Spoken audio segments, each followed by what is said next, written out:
The Tiger tank is one of the most recognizable and legendary armored vehicles of the Second World War. Its name became a symbol of power, fear, and German engineering excellence. Created in the early 1940s, it was developed in response to the Soviet T-34 and heavy KV tanks, which surpassed German machines in armor and firepower. German designers were tasked with building a tank capable of dominating the battlefield, and the result was the Panzerkampfwagen I, more widely known as the Tiger I.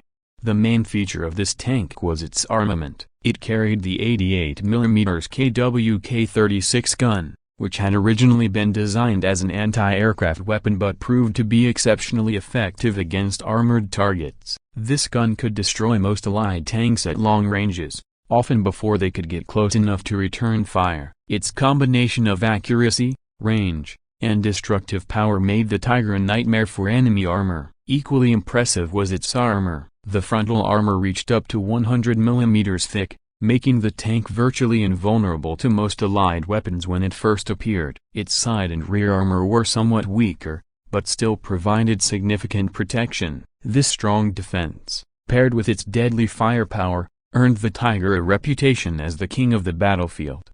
However, such characteristics came at a cost. The Tiger was extremely heavy, weighing over 50 tons, which made it difficult to transport, maintain, and supply. Its engine and transmission were under constant strain, leading to frequent mechanical breakdowns, especially in rough terrain or extreme weather. These logistical and technical challenges meant that, despite its strength, the Tiger was far from perfect. The crew consisted of 5 men: commander, gunner, loader, driver, and radio operator. Each had a clearly defined role, and the tank's effectiveness depended on their coordination. Compared to many other tanks of the time, the Tiger offered a relatively spacious interior, allowing its crew to operate with greater efficiency.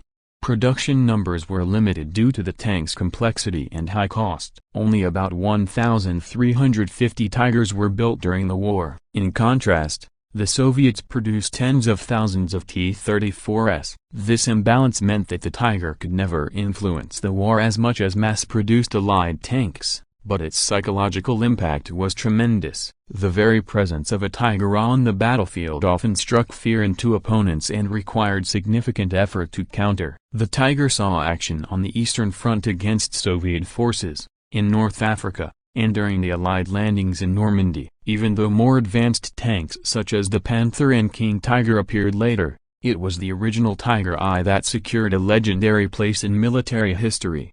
Today, only a handful of original Tigers survive in museums around the world. These rare machines are both historical artifacts and reminders of how technology can shape the nature of war. The Tiger was simultaneously a marvel of engineering and an example of how even the most powerful machines cannot decide the outcome of a conflict when faced with mass production and superior logistics.